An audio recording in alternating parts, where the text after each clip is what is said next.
En nuestra exposición del Evangelio de Marcos, terminamos hoy con el capítulo 9.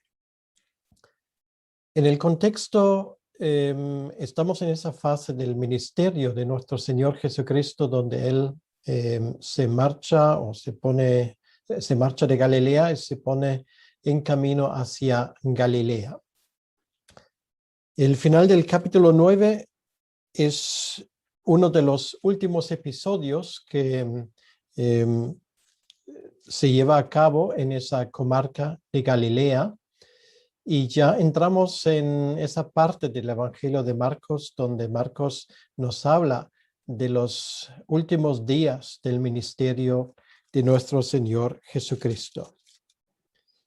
La última vez presenciamos una pelea poco agradable. Entre los discípulos había surgido un debate realmente poco honroso. ¿Quién sería el más importante entre ellos? Jesucristo todavía no ha terminado con la explicación de todo lo que él quería decir sobre ese tema. Y hoy, de cierta manera, llegamos a la segunda parte. Yo he puesto como título 2 lecciones para discípulos. ¿Quién es el mayor? Y nos hemos dado cuenta que esta pregunta de que a quién pertenece el honor, quién es el más importante, quién manda aquí, es algo que durante 2000 años de historia de la Iglesia se puede observar como un hilo conductor, infelizmente, hay que decirlo. El tema del orgullo, de la soberbia, muchas veces lo importamos desde nuestra vida antigua y lo aplicamos también de forma equivocada a nuestro ministerio y a nuestra vida como discípulos de Cristo.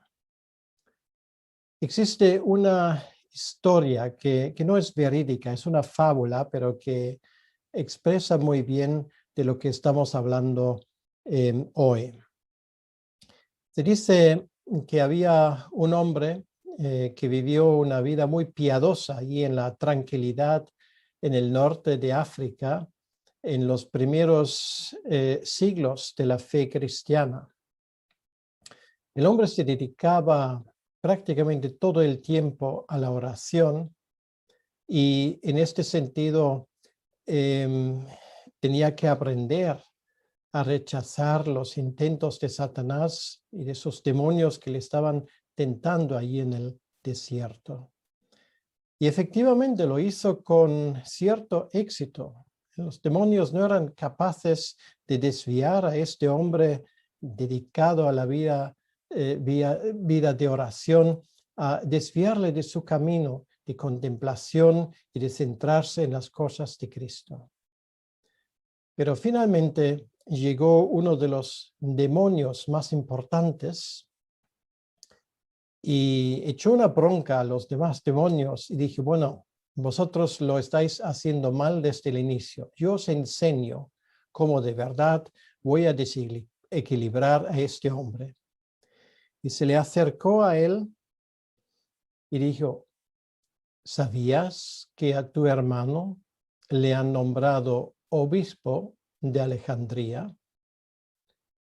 Y se dice en esa historia inventada que le entró una envidia que durante muchos días desequilibró su ministerio.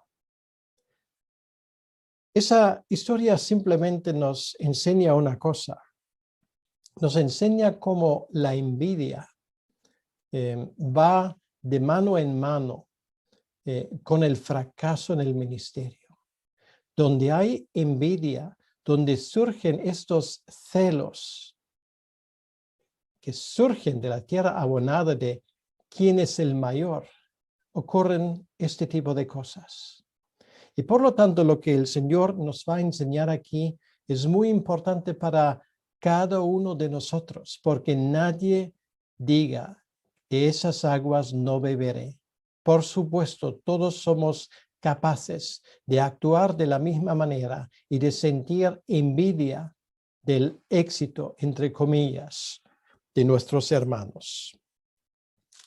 Vamos a leer los versículos 38 hasta el versículo 50 del capítulo 9 de Marcos. Marcos 38 hasta el versículo 50. Dice: Juan le respondió diciendo: Maestro, hemos visto a uno que en tu nombre echaba fuera demonios, pero él no nos sigue. Y se lo prohibimos porque no nos seguía. Pero Jesús dijo: No se lo prohibáis, porque ninguno hay que haga milagro en mi nombre que luego pueda decir mal de mí. Porque el que no es contra nosotros, por nosotros es. Y cualquiera que os diere un vaso de agua en mi nombre, porque sois de Cristo, de cierto os digo que no perderá su recompensa. Cualquiera que haga tropezar a uno de estos pequeñitos que creen en mí, mejor le fuera si se le atase una piedra de molino al cuello y se le arrojase en el mar.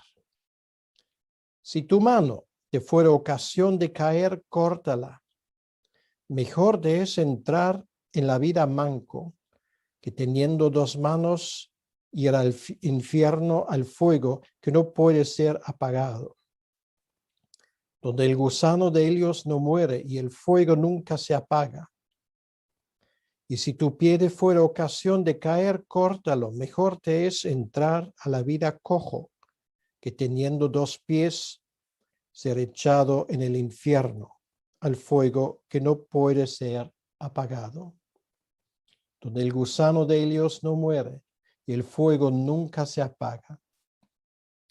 Y si tu ojo te fuera ocasión de caer, sácalo. Mejor te es entrar en el reino de Dios con un ojo que teniendo dos ojos ser echado al infierno, donde el gusano de ellos no muere y el fuego nunca se apaga, porque todos serán salados con fuego y todo sacrificio será salado con sal. Buena es la sal, mas si la sal se hace insípida, ¿con qué la sazonaréis? Tened sal en vosotros mismos y tened paz los unos con los otros. Vamos a orar un momento. Señor, te damos las gracias por poder abrir de nuevo tu palabra y acudir a ti para recibir de ti enseñanzas importantes para nuestras vidas. Y Señor, después de escuchar el texto, ya te tenemos que decir, esta experiencia no nos es ajena. Esa soberbia que a veces surge en nosotros, que queremos impedir el ministerio de otros simplemente porque no bailen al ritmo que nosotros marcamos. Señor, te pedimos que tú nos ayudes a poder entender y acoger esa palabra. Te lo pedimos en tu nombre. Amén. Dos lecciones para discípulos tenemos aquí. En primer lugar, vamos a hablar de la actitud del discípulo hacia los demás. Y el lema es amor en vez de envidia. Esto nos lleva hasta el versículo 42. Todavía estamos en el contexto ahí en la casa de Pedro. Es ahí en la casa donde el Señor ahora al final de su ministerio en Galilea les va a dar unas de las enseñanzas más importantes para los discípulos, cosas que ellos deberían de tomar en cuenta para el resto de su ministerio. Vamos a ver el ejemplo. Y el ejemplo surge a raíz de lo que Jesús estaba explicando. Y él, que ahora toma la palabra, y es bastante interesante, no es Pedro, es Juan. Y le pone un ejemplo que realmente les preocupaba a los discípulos, obviamente. En ese caso no es la cuestión quién es el más importante, sino la cuestión es aquí actúa alguien que no está en nuestro grupo y no tiene derecho a hacer lo que está haciendo, en la opinión de Juan. Dice Juan, le respondió diciendo, Maestro, hemos visto a uno que en tu nombre echa fuera demonios, pero él no nos sigue y se lo prohibimos porque no nos seguía. Todavía está Juan con ese tema de echar fuera demonios. Nos hemos dado cuenta que cuando Jesús regresa del monte de Hermón, de ese monte de la transfiguración, se encuentra con los discípulos que no eran capaces de echar fuera un demonio. Y ahora otra vez Juan sale con el mismo tema. Vimos a uno que hace lo que nosotros no pudimos, así no lo dice exactamente, pero esto es la idea detrás, y se lo prohibimos. ¿Por qué? Bueno, porque no forma parte de nosotros. El filósofo griego Aeschilo dijo en una ocasión, hay poca gente que tiene el valor de reconocer el éxito de un amigo sin que les entre envidia. Y es precisamente lo que ocurrió a los discípulos. Y Juan se hace eco de esto. Ven a un hombre, no es de los 12, pero es un hombre obviamente que también es discípulo de Cristo, porque Cristo tenía más que solamente los 12. En una ocasión vemos que él manda 72, o sea, había varios grupos de los que, instruidos por Jesucristo, llevaron a cabo un ministerio importante. Y los 12 discípulos, desde luego, no eran los únicos. Pero a raíz de ese acontecimiento les entró envidia. Porque aunque para ellos era discutible quién es el mayor de entre los 12, una cosa estaba claro para ellos. Todos los que no eran de su grupo, de su círculo, eran de segunda categoría. Eran ilegales o incluso sectarios. La raíz de esa actitud, y esto es algo que lo vemos muy claro en ese texto, es la envidia. La santa envidia que tantas veces forma parte de nuestra vida.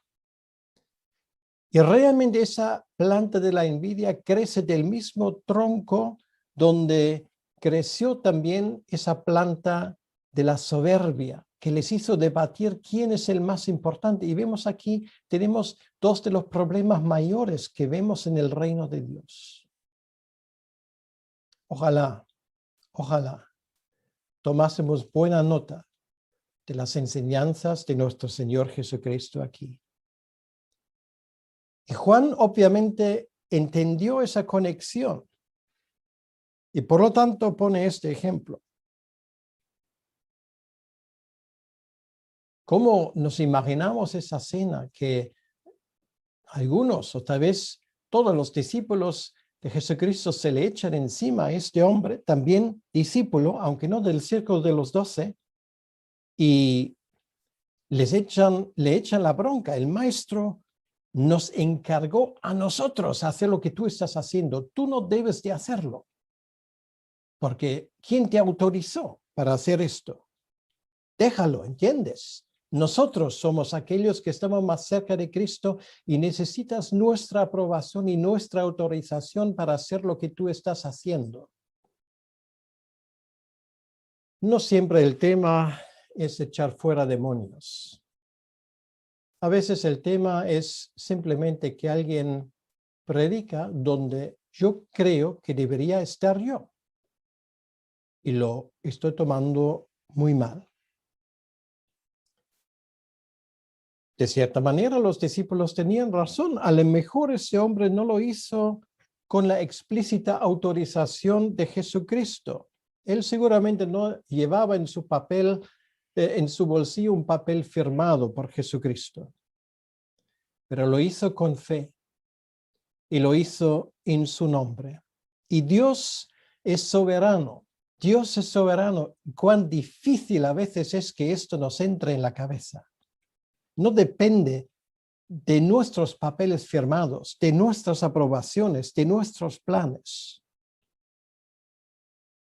Tenemos que tener mucho cuidado con dictar sentencias precipitadamente, de los cuales luego tenemos que arrepentirnos. Esta historia explica un poco el versículo 17 del capítulo 3. En Marcos 3, 17 se dice de Jacobo y de su hermano Juan, el que ahora toma la palabra, y Jacobo, hijo de Zebedeo, y a Juan, su hermano de Jacobo, aquí es apellido Boanerges, esto es, hijos del trueno. Cuando Jacobo y Juan abrieron sus bocas, a menudo tronaba. Bueno, esto nos cuesta creerlo al inicio. Bueno, de Jacobo tal vez no sabemos tanto, pero Juan no tiene el apodo del apóstol del amor. Y es cierto. Menuda diferencia en la actitud de Juan si luego leemos, por ejemplo, sus 3 cartas. El todo es muy distinto de lo que vemos aquí. Y verdad, esto es uno de los milagros realmente que el Señor Jesucristo estaba capaz de cambiar la vida de un Boanerges, de un hijo de trueno, que cuando abrió la boca realmente a veces salieron espumajos en aquel que era conocido en la iglesia como el apóstol del amor. Los discípulos tenían que aprender una lección muy importante. Y esto es lo que tenemos en los versículos 39 y 40. Y esa lección es: no hay competencia entre los discípulos. No debe de haberlo. No hay competencia en el reino de Dios. Llevo muchos años en el ministerio. Como sabéis, la gran mayoría de mi ministerio, prácticamente todo, lo he pasado en España. He pastoreado varias iglesias.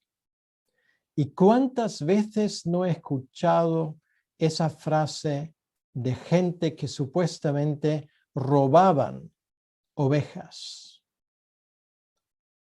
A veces sí, esto es cierto. Tal vez la ocasión y la manera como lo llevaron a cabo no era lo más adecuado, ni obedeció tal vez a los cánones de cortesía más elementales. Pero ¿quién se puede arrogar a decir: a mí me han robado una oveja? Hablando del miembro de una iglesia, de un hermano, una hermana nuestra, que simplemente decidió en algún momento tal vez de ir a otra iglesia porque por 1000 razones que a mí no necesariamente me incumban. Eso de robar ovejas muchas veces dilata una actitud de soberbia, de orgullo. Yo he estado en reuniones donde continuamente salió la palabra que esto es mi iglesia. ¿Cómo? ¿Esa iglesia lleva el nombre de un ser humano? ¿No es la iglesia de Cristo? Y sin embargo, esa actitud que de verdad es sectaria de mis ovejas y de mi iglesia dilata simplemente que esa persona no ha aprendido la lección más básica de la vida de un creyente.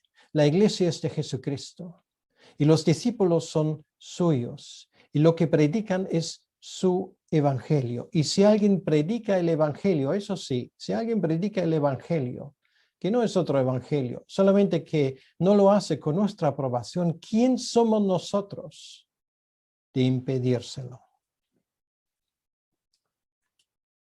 Si vamos a la carta a los Filipenses, ahí encontramos en el capítulo 1, en el versículo 18, la siguiente palabra: que pues, que no obstante de todas maneras o por pretexto o por verdad, Cristo es anunciado.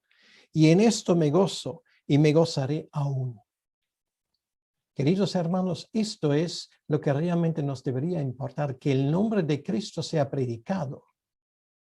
¿Y qué importa si esto se hace a través de ti, a través de mí o a través de otra persona que tal vez no nos caiga demasiado bien? ¿Qué importa? Aquí nos dice que lo que es importante es que el nombre de Cristo sea predicado. Eso sí. Y que sea predicado aunque los que lo hacen no tengan nuestra aprobación. Esto no tiene importancia ninguna. Lo único que cuenta es que el nombre de Dios sea glorificado. Y esto era el problema de los discípulos. Ellos querían que su propio nombre fuese glorificado. Y la raíz, una vez más, es la envidia que nace de la soberbia. Jesucristo obviamente tiene que enseñarles una lección muy importante. Porque dice, no se lo prohibáis porque ninguno hay que haga milagro en mi nombre que luego pueda decir mal de mí. Esto es lo único que importa.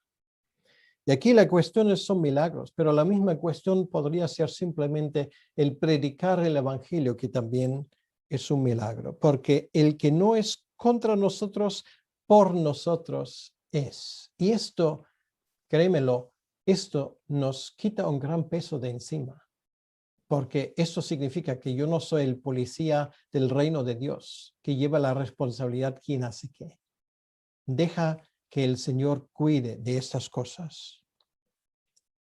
El que no es en contra de nosotros, por nosotros es. Esto habla de aquellos que predican el evangelio. Es cierto, Jesucristo también usó la palabra que parece decir lo contrario. El que no está conmigo está en contra, pero lo dijo en otro contexto. Habla de aquellos que ni siquiera conocen a Cristo. Aquí el contexto está muy claro. Este versículo se refiere, por lo tanto, a aquellas situaciones donde tenemos la impresión que tenemos que actuar, pero no porque defendemos algo de Dios, sino porque queremos defender nuestro propio orgullo, nuestra propia soberbia. Y tenemos un ejemplo de parte del Señor Jesucristo aquí mismo. Cualquiera que os diere un vaso de agua en mi nombre, porque sois de Cristo, de cierto os digo que no perderá su recompensa. Muchas veces sin que ellos se den cuenta, Dios bendice incluso a los que le honran sin darse cuenta de ello. Es importante. Esto iba a llegar a manos de la iglesia en Roma. Para ellos escribe Marcos su evangelio. Tenía una aplicación muy importante ahí y también para nosotros, sin lugar a duda. Es un consejo importante para los creyentes de todos los tiempos. No perderá su recompensa. Aquellos que actúan de buena fe, aunque tal vez lo hacen sin guardar las formas, son aquellos que están bajo la bendición de Cristo. Y esto es algo que tenemos que tomar en cuenta. A veces esto requiere de parte nuestra también una cierta generosidad que nos honra. Y por lo tanto, hay que tener mucho cuidado con criticar a aquellos que tal vez actúan a veces de una forma ingenua, actúan a veces rompiendo moldes, actúan a veces tal vez sin contar con nuestra aprobación, aunque tal vez deberían hacerlo. ¿Y qué importa al final? Porque si lo hacen de buena fe, diciendo la verdad, el Señor Jesucristo dice que no hay que impedirlo. Y él pone un ejemplo. Cualquiera que haga tropezar a uno de esos pequeñitos, quiere decir que aunque a veces son personas muy sencillas, tal vez personas recién convertidas, eso aún no nos da el derecho de impedir lo que ellos hacen para querer glorificar a Dios. Cualquiera que haga tropezar a uno de estos pequeñitos que creen en mí, mejor le fuera si se le atase una piedra de molino al cuello y se la arrojase al mar. ¿De qué está hablando Jesucristo aquí? Bueno, está hablando de algo que los romanos, por eso la iglesia en Roma lo entendió perfectamente, y creo que también lo entendieron perfectamente los discípulos que estaban bajo jurisdicción romana, porque en Roma, como hoy en día existió en el Código Penal el delito de alta traición, de levantamiento contra el gobierno. Y esto tenía un castigo. A esa gente no se les crucificó, a esa gente se les arrojó al mar o al río con un cuello, con una piedra alrededor del cuello. Esto era el castigo. En otras palabras, lo que Jesucristo aquí dice es que actuando de esa manera realmente, si tú ofendes a uno de esos pequeños, realmente lo que estás cometiendo es el pecado o la infracción o el delito del levantamiento contra el gobierno. O sea, en otras palabras, hablando del reino de Dios, te levantas contra Dios. Porque tú no eres, ni yo, somos aquellos que ponen las normas, que deciden quién puede y quién no puede. Y ahora Jesucristo sigue, y esto, después del tema de esa tentación inducido por la soberbia, viene la parte de nuestra relación con otras personas. ¿Cómo deberíamos actuar entonces contra ello? Y eso es la segunda lección. La segunda lección que tenemos que aprender es que la actitud del discípulo hacia sí mismo. Y esto es disciplina en vez de permisividad.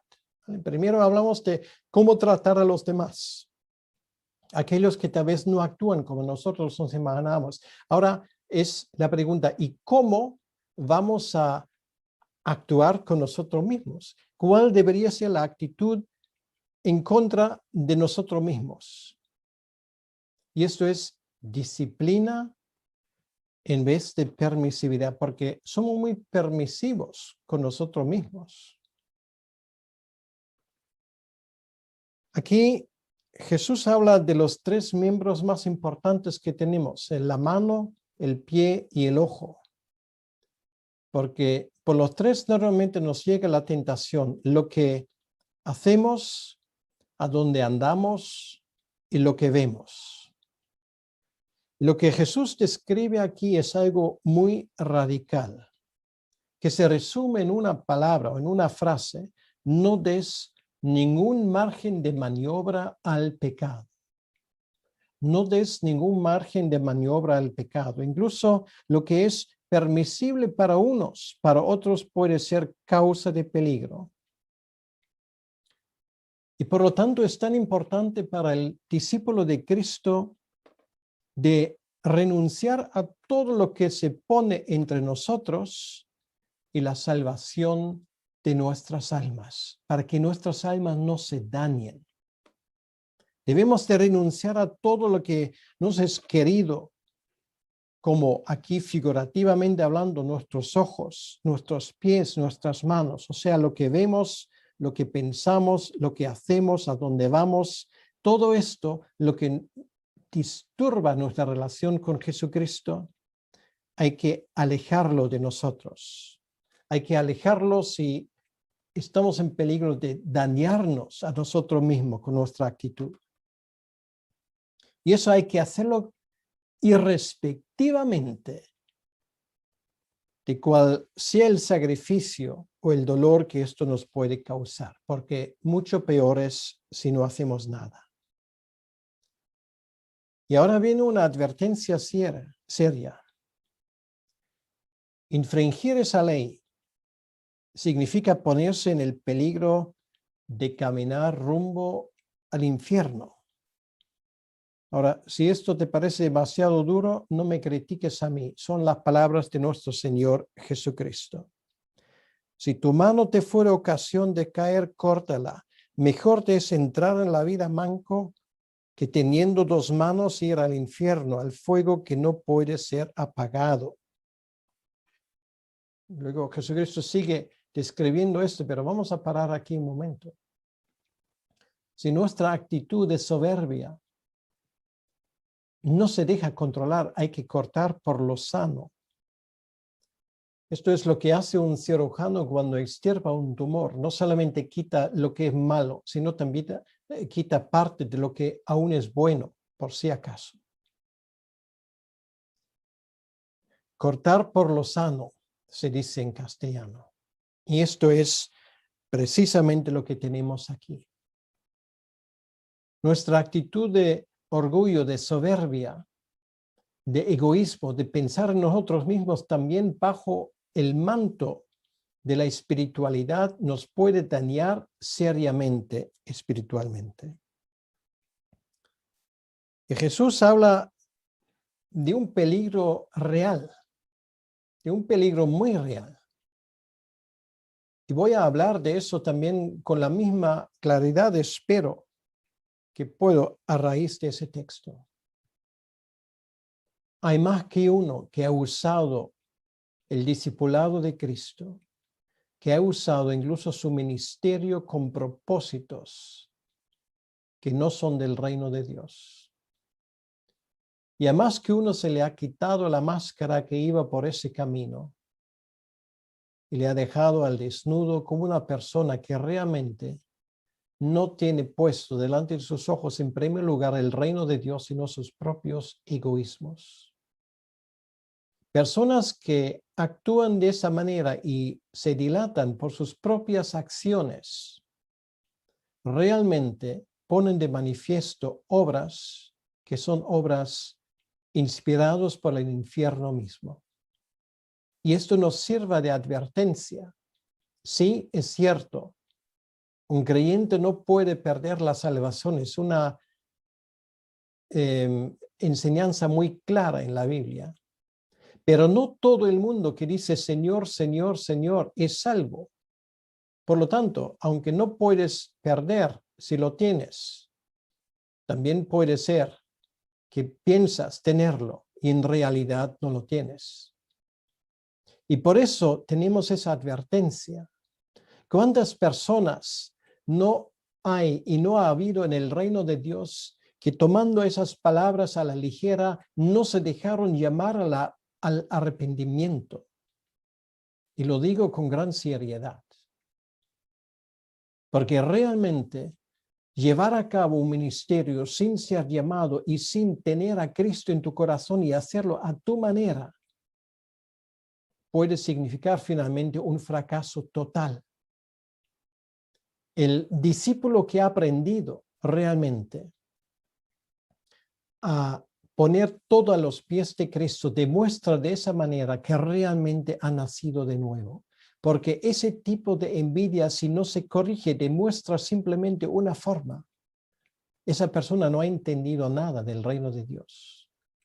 Esa persona que de forma obstinada sigue en su camino equivocado, sin dejarse corregir, demuestra simplemente una cosa, que en contra de todo lo que diga, no ha aprendido la primera lección. Y no ha aprendido la primera lección porque ni siquiera ha nacido de nuevo.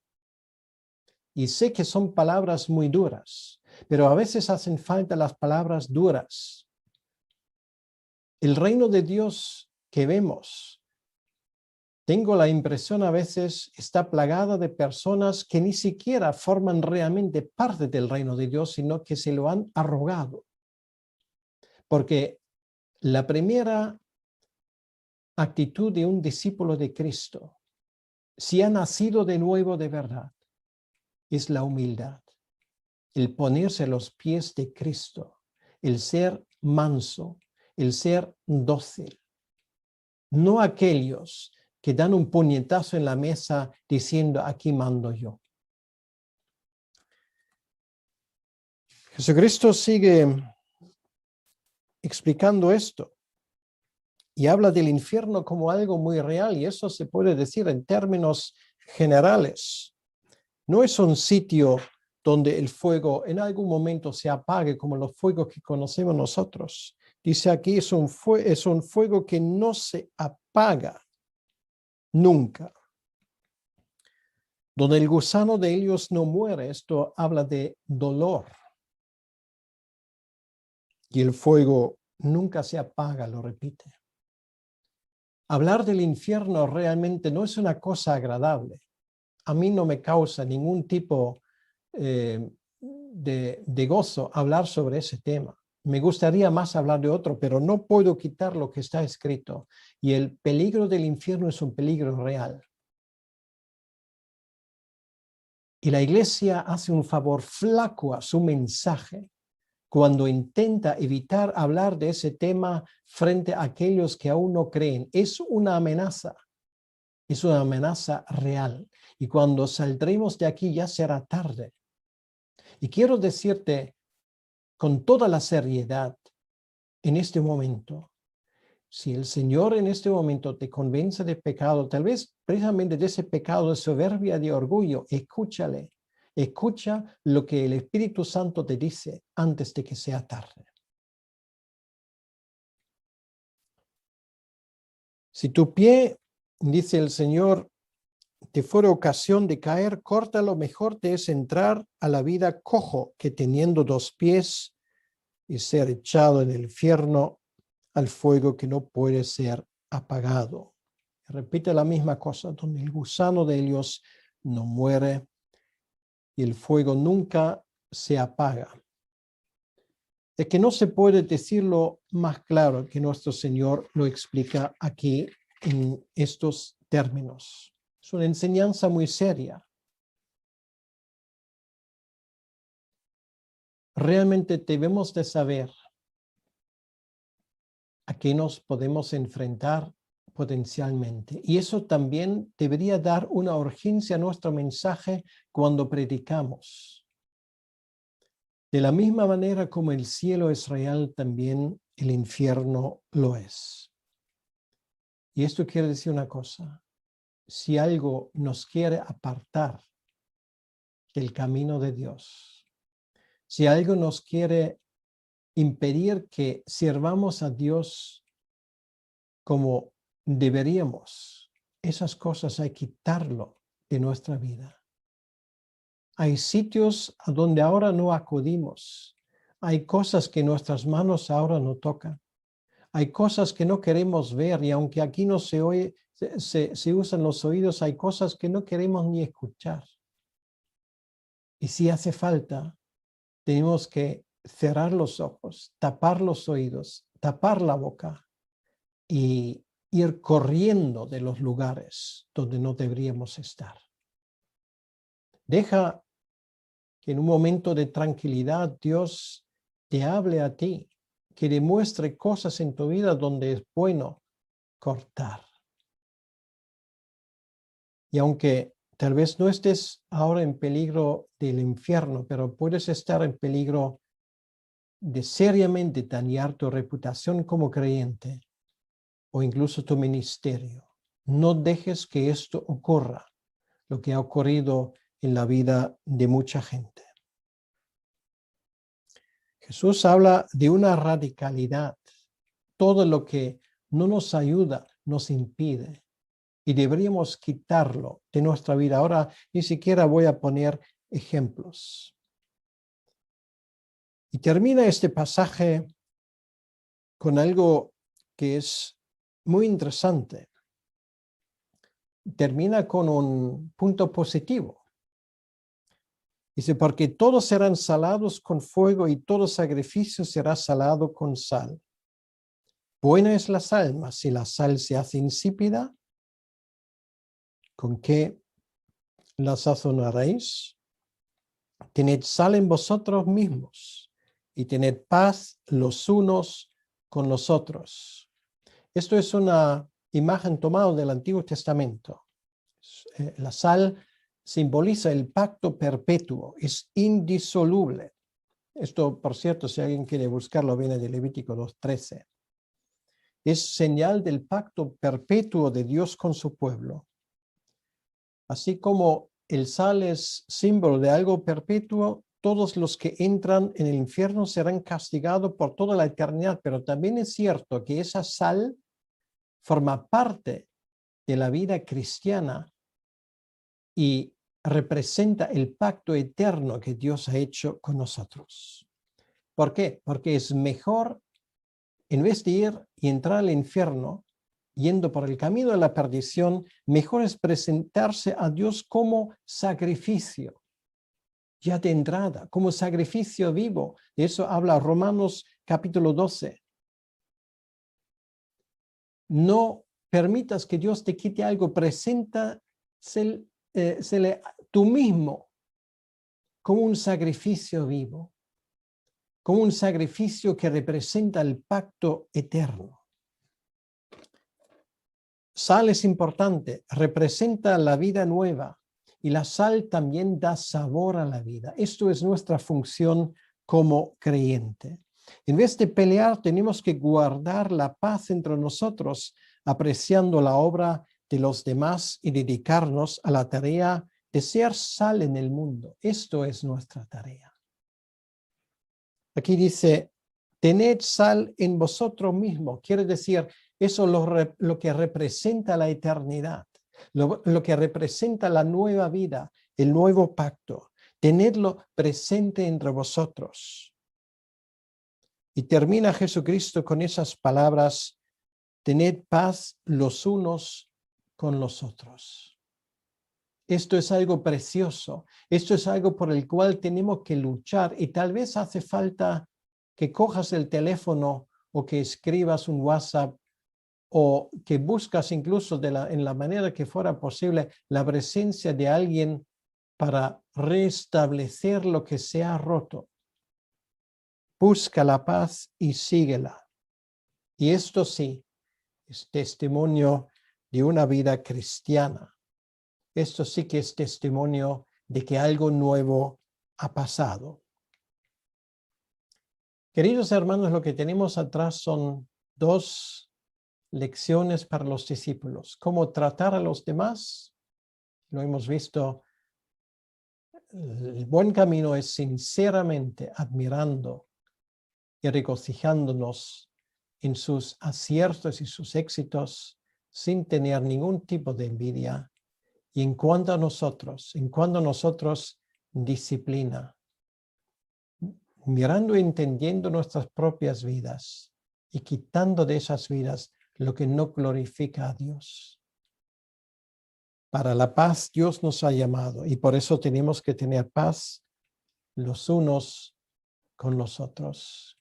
Y yo te quiero animar ahora mismo a que esto sea una realidad en tu vida. Vamos a orar. Señor nuestro Dios, queremos darte las gracias por las cosas que tú nos enseñas en tu palabra.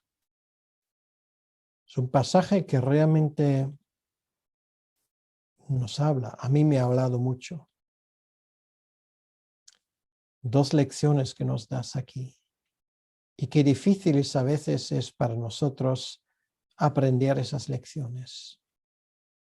Te pedimos, Señor, que nos ayudes a aprenderlo bien y a tomar en cuenta lo que nos quieres enseñar.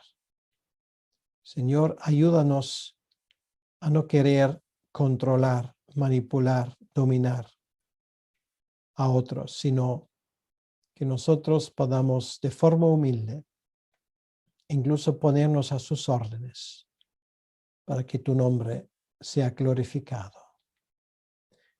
Eso, Señor, te lo pedimos en tu nombre, que esto sea una realidad en nuestras vidas. En tu nombre y para tu honra y tu gloria. Amén. Que Dios te bendiga. Amén.